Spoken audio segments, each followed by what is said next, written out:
नमस्कार, प्रणाम। मैं अविनाश वारदात तक के एक नए एपिसोड में आज जिस सच्ची घटना के साथ आप लोगों के बीच में आया हूँ, ये वाकई हैरान कर देने वाली है, परेशान कर देने वाली है। कहानी शुरू करूं उससे पहले आप सभी लोगों से विनती है, गुजारिश है कि जितने भी हमारे भाई, जितनी भी हमारी बहन हमारे चैनल पर नए आए हुए हैं, वारदात तक परिवार के चैनल को सब्सक्राइब करें और इस परिवार का हिस्सा बने।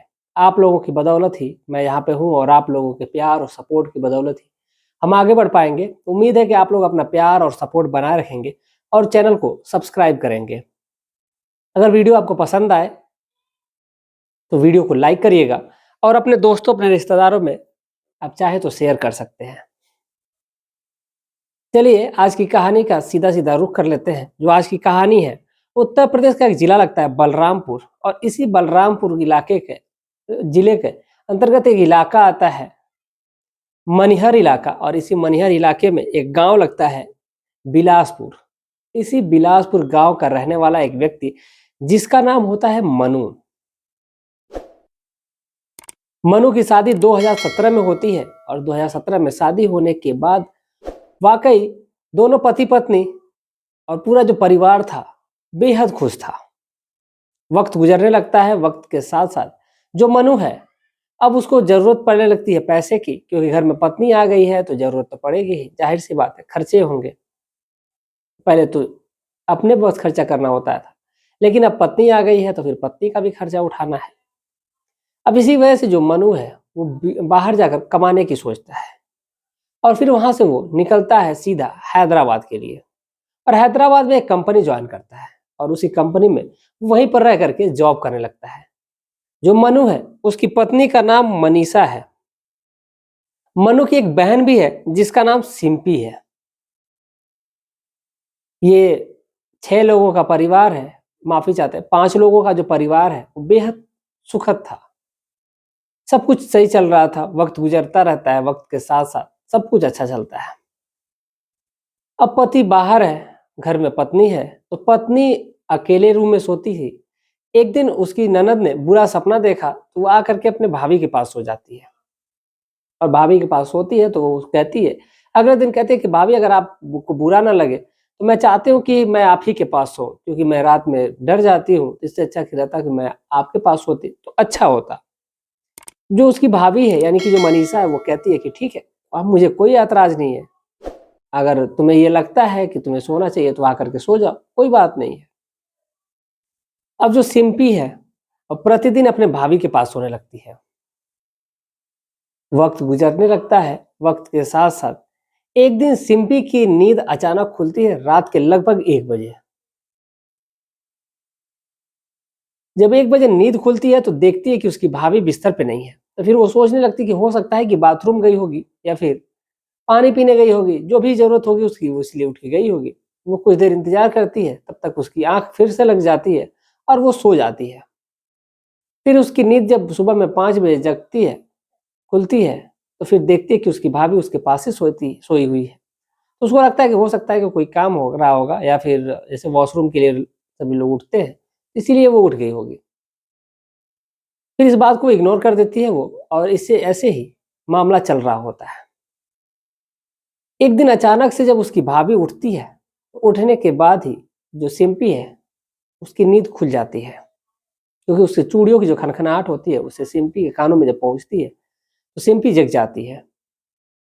लेकिन वो सोने का नाटक करती है और वो जो उसकी भाभी है वो उठती है और उठ करके चली जाती है, और लगभग 2 घंटे बाद वो आती है। अब जितना वक्त गुजर रहा था उतने सिंपी के मन में बेचैनी हो रही थी कि आखिर उसकी भाभी इतनी रात को गई भी तो कहाँ गई। वक्त गुजर रहा है, लगभग जब 2 घंटे बाद वापस आती है फिर भी वो कुछ नहीं बोलती है और शांति से वो सोई ही रहती है। अगले दिन फिर जब उसकी भाभी उसी तरह रात को जब उठती है और जाने की कोशिश करती है, तब तक जो सिंपी है वो बोल पड़ती है और वो कहती है कि भाभी आप इतनी रात को कहाँ जा रही हो। जो सिंपी की भाभी है यानी कि जो मनीषा है वो कहती है कि मैं कुछ काम से जा रही हूँ, अभी आ जाऊंगी। तो वो कहती है कि इतनी रात को आपको कौन सा काम है। वो कहती है कि अगर तुम्हें भी अगर वो काम देखना है तो तुम मेरे साथ चलो, अगर तुम्हें भी अगर इस शारीरिक सुख का अनुभव करना है तो तुम मेरे साथ चलो, लेकिन ये बातें हम दोनों के बीच ही रहनी चाहिए। क्योंकि अक्सर होता था कि दिन में, रात में भी जब ये लोग एक पास बैठे रहते थे तो इन दोनों में हंसी ठिठोली होते हुआ करती थी, मजाक हुआ करता था। अब ऐसे ही जब वक्त गुजरता है तो जो मनीषा है वो अपनी ननद से कहती है कि तो अगर तुम्हें भी शारीरिक सुख लेना है तो तुम चलो मेरे साथ। तो जो उसकी ननद है वो बिना बोले कुछ भी उसके साथ हो लेती है। और जाने के बाद वहीं पर बाहर एक, जहाँ पे गाय भैंस बांधी जाती है, वहीं पर एक कमरा होता है और उसी कमरे में एक व्यक्ति होता है जो पहले से उस कमरे में मौजूद होता है। जो सिंपी की भाभी यानी कि जो मनीषा है वो कहती है कि एक काम करो, तुम अंदर भी मत जाओ, मैं अंदर जाती हूँ, तुम बस इसी खिड़की के रास्ते से देखती रहना, और जब मैं कहूंगी, जब मैं तुम्हें जरूरत लगेगी तो मैं खुद बुला लूंगी तुम्हें।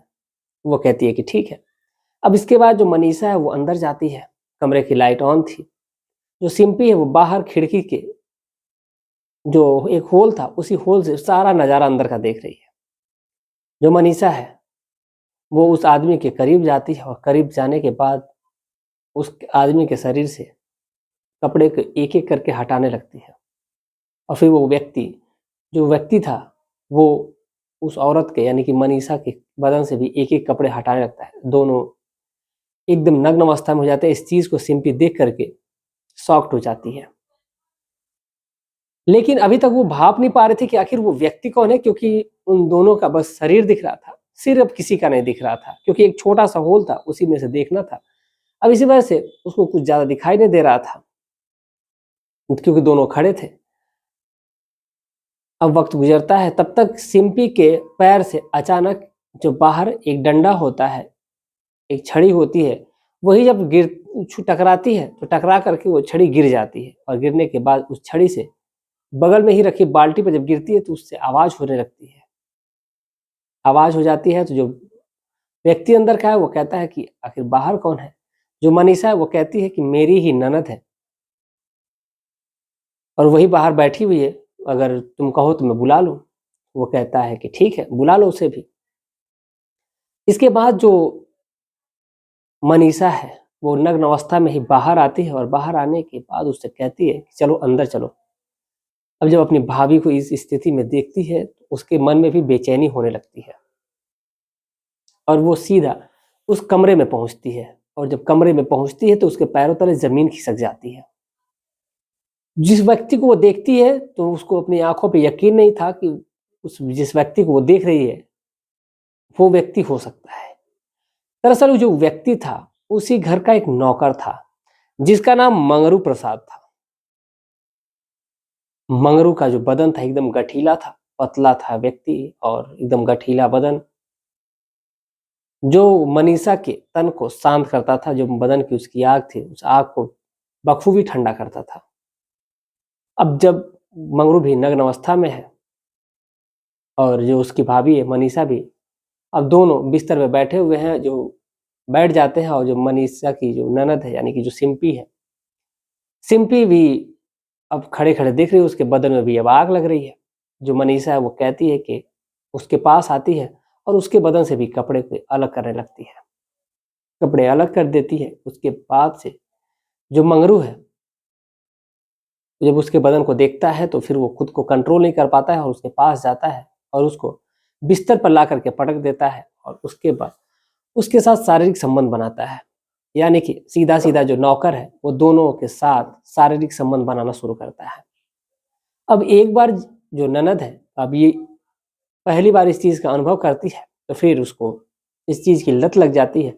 अब जैसे ही रात होती, उस दिन तो जो हुआ सो हुआ ही, अब अगले दिन से जैसे ही रात होती दोनों ननद और भौजाई पहुंच जाती थी उस मंगरू के पास, और उसके पास जा करके अब दोनों एक साथ मिल करके शारीरिक संबंध बनाती थी। और मंगरू भी बड़े मजे से था क्योंकि उसके दोनों हाथ में घी के लड्डू थे। अब जो मंगरू है असली जो जवानी का मजा था वो अब लूट रहा है। वो मंगरू जिसकी उम्र लगभग 47 साल के करीब थी, तो ये 47 साल का व्यक्ति, और इधर 19-20 साल की जो सिंपी है और उसकी भाभी है जिसकी उम्र लगभग 26-27 साल है। अब इस उम्र में इस प्रकार का जो वो मजा लूट रहा है मंगरू, वाकई या तो वो किस्मत वाला है या तो उसकी बहुत बुरी किस्मत होने वाली है,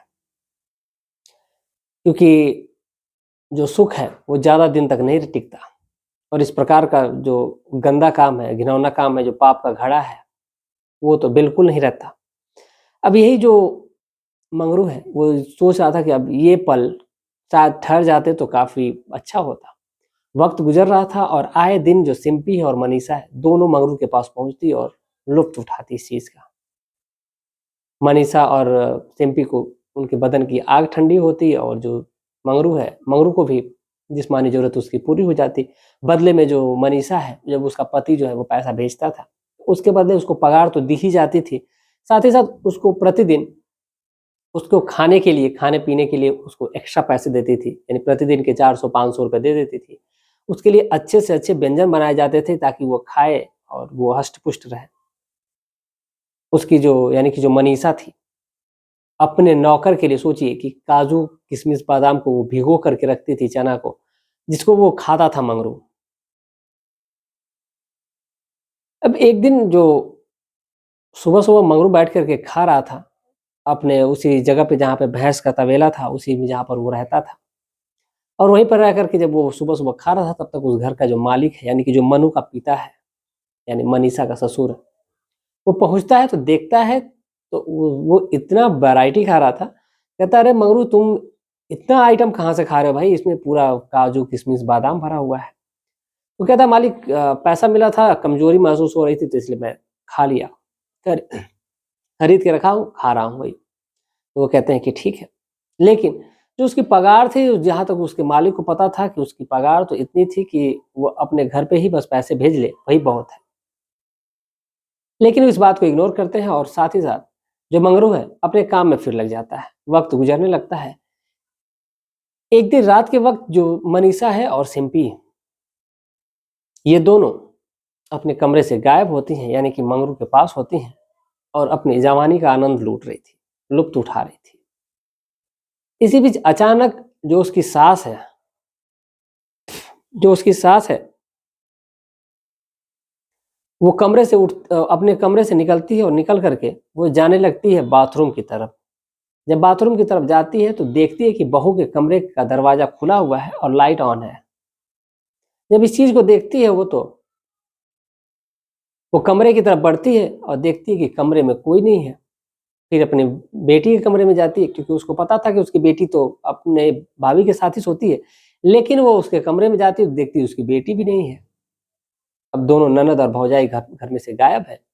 फिर वो बाथरूम की तरफ जाती है, छत पर जाती है, मतलब अपने जानने में पूरा घर छान मारती है, लेकिन आखिर जब वो रहे तब न दिखे, वो दोनों होती नहीं है। अब इस बात की जानकारी उस अपने पति को जाकर के देती है। अब उसका पति उठता है और फिर पूरे घर में खोजने लगता है। खोजने के बाद वो सीधा सोचता है कि चलो चलते हैं, और एक बार मंगरू को बोलते हैं कि मंगरू चलो साथ में खोजने के लिए बाहर चलना है। मंगरू के पास जाता है वो, लेकिन जब मंगरू के पास जाता है तो मंगरू के कमरे से अजीबोगरीब आवाजें आ रही थी। जब इस प्रकार की आवाजें आती हैं तो जो उस घर का मालिक है, यानी कि जो मनु का पिता, यानी कि मनीषा का ससुर है, वो पहुंचता है कमरे के पास, और कमरे के पास वो दरवाजा खटखटाने से पहले वो सोचता है कि पहले देखूं तो कि आखिर अंदर हो क्या रहा है। उसी होल से, जिस होल से सिंपी बैठकर कुछ दिन पहले देख रही थी, उसी होल से जब वो झांकने की कोशिश करता है, देखता है कि बिस्तर पे मंगरू है और उसकी बेटी और उसकी बहू, और ये तीनों नग्न अवस्था में और इस पोजीशन में थे जिस पोजीशन की कोई कल्पना भी नहीं कर सकता, मैं आपको एक्सप्लेन नहीं कर सकता। इस प्रकार के वो स्थिति में थे। अब इस चीज को देख करके उसका पारा चढ़ जाता है, और पारा चढ़ने के दौरान वो दरवाजा को पीटने लगता है, और पीट करके दरवाजे को एक अपने पैर से इतना जोर से टक्कर मारता है, जिससे उस जो दरवाजा था वो कील उसकी टूट जाती है और दरवाजा खुल जाता है। और खुलने के बाद उसकी बहू और उसकी बेटी और वो जो नौकर यानी कि मंगरू, ये तीनों उसके सामने नग्न अवस्था में थे। अब इधर जो ससुर है, यानी कि मनीषा का मालिक मालिक है उस घर का, वो उसका पारा हाई था, एकदम जो एक डंडा लेता है और उसी डंडे से मंगरू की पिटाई करना शुरू कर देता है। साथ ही साथ जो उसकी बहू और बेटी थी, ये दोनों अब कपड़े से अपने बदन को ढकती हैं और जल्दी जल्दी वहां से निकल करके भागने की कोशिश करती हैं। अब जो मालिक है वो मंगरू को इतना मारता है, इतना मारता पीटता है कि जो मंगरू की वहीं पर मौत हो जाती है। मंगरू की मौत हो जाने के बाद से अब उसका जो गुस्सा है जब शांत होता है, वो कहता है कि अरे ये मुझसे क्या हो गया। फिर उस लाश को ठिकाने लगाने के लिए माफ कीजिएगा, उस लाश को ठिकाने लगाने के लिए वो उस मंगरू के डेड बॉडी को बोरे में भरता है और बोरे में भर करके ले जा करके नाले में डाल देता है। रात के 2 बज रहे हैं और एक व्यक्ति सुबह सुबह बाथरूम के लिए निकला था। बाथरूम करने के लिए जब वो खड़ा होता है तो देखता है कि ये तो कोई व्यक्ति है जो बोरे में कुछ भर करके लेके जा रहा है, और ऐसा लगता है उसे कि ये कोई चोर है। अब इसी वजह से जो व्यक्ति है उस व्यक्ति का पीछा करने लगता है, और पीछा करते करते ये देखता है कि जो एक व्यक्ति है जो बोरा उठा करके ले जाकर एक नाले के पास फेंक रहा है, और नाले के पास जब व्यक्ति फेंक करके वापस चला जाता है तो जो व्यक्ति है उस बोरे को छोड़ करके फिर उस व्यक्ति के पीछे हो लेता है कि आखिर देखें कि ये जाता कहाँ है, और जा करके लेकिन उसके मन में ये था कि कहीं हो ना हो ये चोर है और चोरी करके इसमें सोना भरा हो और उसके बाद ये वापस से दूसरी जगह जा रहा हो। इसीलिए वो सीधा सीधा वहां से उस बोरे के पास पहुंच जाता है, और बोरे के पास पहुंचता है तो उस बोरे को खोलता है, और बोरे को खोलता है तो देखता है उसमें कि एक व्यक्ति की लाश पड़ी हुई है। और जब इस चीज को वो देखता है व्यक्ति तो वो एकदम डर सा जाता है, सहम सा जाता है, और वहां से जल्दी जल्दी में भागता है और भाग करके अपने गांव में आता है और गांव वालों को जगाता है, और जगा करके उस वहीं पर पहुंचता है।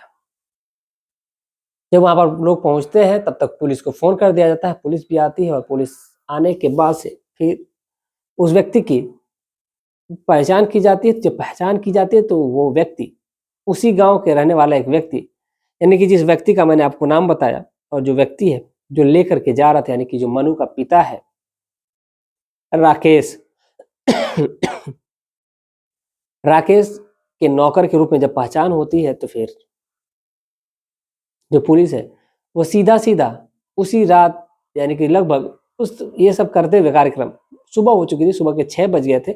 6 बजे पुलिस राकेश के घर पे पहुंचती है, यानी कि मनु के घर पे पहुंचती है, और देखती है वहां पर, और राकेश से बात करने की कोशिश करती है तो कहती है कि ये बताओ कि तुम्हारा नौकर कहाँ है। अब जो नौकर की बात आती है तो जो मनु है, मनु का जो पिता है यानी कि जो राकेश है, वो कहता है वो छुट्टी लेकर के घर चला गया है, और वो भी घर परसों का गया हुआ है। जब ये बात पता चलती है तो फिर पुलिस मंगरू के घर का पता पूछती है और मंगरू के घर पे पहुंचती है। लेकिन जब मंगरू वहां नहीं मिलता है, और ये सब वाक्य राकेश को लेकर के कर रही थी पुलिस, क्योंकि राकेश ने कहा था कि वो अपने घर चला गया है। लेकिन जब पुलिस वहां से आती है तो सीधा पोस्टमार्टम के लिए जब बॉडी भेजी गई थी फिर वहां पर लेकर के पहुंचती है और कहती है कि देखो ये तुम्हारा नौकर है मंगरू। अब ये चीज जब वो देखता है तो वो रोने लगता है, कहता है कि अरे हाँ यही तो मेरा मेरा जो नौकर है वो मंगरू है, ये बहुत ही अच्छा आदमी था। पुलिस राकेश से पूछने की कोशिश करती है, ये बताओ तुम्हें किसी पे शक है? जो राकेश नहीं कहता ही शक तो किसी पे नहीं है, क्योंकि इसकी कोई किसी से कोई दुश्मनी हो ही नहीं सकती। ये तो बस आता था, हमारे यहाँ ही रहता था, हमारा कामकाज करता था, और कामकाज करने के दौरान जो भी इसका पेमेंट होता था मैं इसको देता था। फिर परसों ही तो मुझसे छुट्टी लेकर के घर गया है। अब जब पुलिस एक्टिव होती है और गांव में पूछताछ करती है तो फिर पूछताछ के दौरान पता चलता है कि जो मंगरू है उसको तो सुबह में भी देखा गया था और शाम को भी देखा गया था। अब इससे पुलिस को शक हो जाता है सीधा सीधा राकेश पर, और पुलिस राकेश को फिर से उठाती है, और राकेश से को उठाने के बाद जब पुलिस अपने तरीके से जब पूछताछ करती है तो राकेश सारी सच्चाई सामने ला देता है। ये कबूल कर लेता है कि हाँ उसी ने अपने नौकर मंगरू को मारा है, और सारी बातें बताता है कि उसकी बेटी और उसकी बहू उसके साथ शारीरिक संबंध बनाए थे, इसीलिए उसने और उस नौकर को रास्ते से हटा दिया। अब पुलिस फिलहाल उस व्यक्ति को कस्टडी में लेकर के और जेल की सलाखों के पीछे डाल देती है। बाकी बहू और बेटी को पुलिस कुछ नहीं करती, क्योंकि उन्होंने अपनी मर्जी से शारीरिक संबंध बनाया था, अपने जो भी उनकी मर्जी थी उसी मर्जी से, उसमें किसी का कोई दबाव नहीं था। और जब उन लोगों से पूछताछ की जाती है तो उन्होंने सीधा-सीधा मान लिया कि हाँ, उन्होंने अपनी मर्ज़ी से बनाया था, इसमें किसी का कोई दबाव नहीं था। वो दोनों एक-दूसरे से प्रेम भी करते थे। जब इस प्रकार की बातें समझ सामने आती है तो फिर पुलिस यहाँ से पीछे हट जाती है और इस मामले को रफ़ा-दफ़ा कर दिया जाता है। और यानी कि जो राकेश है, राकेश तक ये बात राकेश को जेल में डाल दिया जाता है और ये बात जब मनु तक पहुँचती है तो फिर मनु वापस आता है और फिर जो भी ये प्रक्रिया है, कोर्ट की प्रक्रिया है, वो चल रही है अभी। सज़ा तो कोर्ट तय करेगा कि आखिर उसको सज़ा क्या होगी, क्योंकि सीधा-सीधा 302 का मामला है, यानी कि मर्डर का मामला है। देखिए पुलिस आगे क्या करती है। बाकी इस पूरे घटनाक्रम को सुनाने का उद्देश्य किसी की भावनाओं को ठेस पहुँचाना नहीं है, बल्कि आपको जागरूक और सचेत करना है। आप जहाँ भी रहें, स्वस्थ रहें, सुरक्षित रहें। आप क्या सोचते हैं? अपनी राय कमेंट सेक्शन में ज़रूर दीजिएगा और अगर आप लोगों ने अभी तक चैनल को सब्सक्राइब नहीं किया तो चैनल को सब्सक्राइब करिएगा, वीडियो को लाइक करिएगा, अपने दोस्तों, अपने रिश्तेदारों में वीडियो को ज़्यादा से ज़्यादा शेयर करिएगा। उम्मीद है कि आप लोग वीडियो को लाइक करेंगे और इस चैनल को ज़रूर सब्सक्राइब करेंगे। वारदात तक परिवार आप ही के भरोसे चलता है। आप लोगों के प्यार और सपोर्ट की बदौलत ही चल पाता है। अन्यथा अगर आप लोगों का प्यार और आप लोगों का सपोर्ट अगर नहीं मिलता तो फिर हम कहीं के नहीं रहते। चलिए सीधा-सीधा कमेंट का रुख कर लेते हैं। जैसे कि मैं प्रतिदिन कमेंट पढ़ता हूँ तो आज सीधा-सीधा कमेंट पे आते हैं। तो पहले नंबर पे ही अभी इनका जस्ट कमेंट आया है राहुल। इन्होंने लिखा है एक हमने वीडियो डाला था, उसपे लिखा है इन्होंने फेक स्टोरी। भाई साहब आपको मैं बता दूं कि फेक स्टोरी कोई नहीं होती, जो सच्ची घटना घटी रहती है मैं उसी को बताता हूँ। अगले नंबर पे सुबोध कुमार जी, ये इनको इनको मैं तहे दिल से धन्यवाद देता हूँ कि ये प्रतिदिन हमें कमेंट करते हैं और अच्छा सुझाव भी देते हैं अपना। तो ये बीएसएफ में है और ये सिलीगुड़ी में इनकी पोस्टिंग है। तो मैं तहे दिल से आपको शुक्रिया करता हूँ कि आप इतना प्यार और सपोर्ट बनाते हैं और अब अपने दोस्तों, अपने रिश्तेदारों में आप वीडियो भी शेयर करते हैं, वीडियो को लाइक भी करते हैं और आप कमेंट भी करते हैं। इसके लिए मैं तहे दिल से आपको धन्यवाद देता हूँ। उम्मीद है कि आप अपने दोस्तों, अपने रिश्तेदारों के से भी कमेंट कराएँगे। उनसे कहिएगा कि जो भी अगर आपके जो सपोर्ट में आप जिनसे कमेंट कराएँगे, उनसे बस ये कहिएगा कि वो आपका नाम ज़रूर डाल दें वहाँ पे या फिर सिलीगुड़ी लिख दें। जो भी लिखना हो आप करवाइएगा उस चीज़ को। इससे हमें बेहद खुशी होगी और मैं उस नाम को मेंशन करूँगा आपको। अगले नंबर पे वीर कुमार जी, ये लिखते हैं लव यू भाई। आपको भी लव यू भाई। बहुत तहे दिल से मैं शुक्रिया करता हूँ कि आप प्रतिदिन हमारी वीडियो देखते हैं और कमेंट करते हैं हमें। एक है नरेश कुमार जी, इन्होंने लिखा है वेरी बैड। भाई वो आपकी बात है, आप क्या सोचते हैं? मैंने सीधा-सीधा कहा कि आप कमेंट बोलिएगा। अगले नंबर पे है विष्णु पावडेल जी, ये बहुत अच्छा कमेंट करते हैं, ये काठमांडू से हैं। मैं उम्मीद करता हूँ कि आप स्वस्थ होंगे, मस्त होंगे। काठमांडू जल्द ही हम लोगों की नेपाल यात्रा होने वाली है, तो उम्मीद करता हूँ कि अगर मैं आऊँगा, तो आप हमें इंस्टाग्राम पे मैसेज करिएगा। इस इंस्टाग्राम का लिंक आपको डिस्क्रिप्शन बॉक्स में मिल जाएगा। मैं काठमांडू जब आऊँगा तो आपसे ज़रूर मिलूँगा। अगले नंबर पे है सुनील कुमार जी। अगले नंबर पे फिर है मोहम्मद मेहताब, गुलशेर खान। अगले नंबर पे है फिर गुलशेर खान जी का बहुत ज़्यादा कमेंट आया हुआ है। फिर है यश वर्मा, वीरेंद्र कुशवाहा अहमदाबाद गुजरात से। फिर है दीनू रियल क्राइम स्टोरी, इनका चैनल चलता है। मैं कोशिश करूँगा कि आप लोग भी इनके चैनल पे जाएँ और आप लोग ज़रूर देखें। फिर है संजय मंसूरी जी, ये है गुजरात से, ठीक है? और बहुत सारे लोग हैं जिनका मैं, जैसे साकू ब्रिक जी हैं, दरोगा जी हैं ये। चलिए, आप सभी तमाम लोगों का मैं तहे दिल से शुक्रिया अदा करता हूँ कि आप लोग इतना प्यार और सपोर्ट बनाए रख रहे हैं। अगले नंबर पे एक और कमेंट छूट गया था, मैं इनको ले लेता हूँ। विकास जी हैं, विकास जी का जन्मदिन है, तो आपको जन्मदिन की ढेर सारी शुभकामनाएँ। आज आप शाम को केक काटें और अपने दोस्तों, अपने रिश्तेदारों को केक ज़रूर खिलाएँ और भोजन कराएँ। उम्मीद है कि आप हमें भी कभी इनवाइट करिएगा, हम ज़रूर आपके यहाँ आएँगे और केक खाएँगे। तो चलिए, आज की घटना जो है आप अपनी राय ज़रूर दीजिएगा। मिलते हैं कल एक और सच्ची घटना के साथ, तब तक के लिए जय हिंद, जय भारत।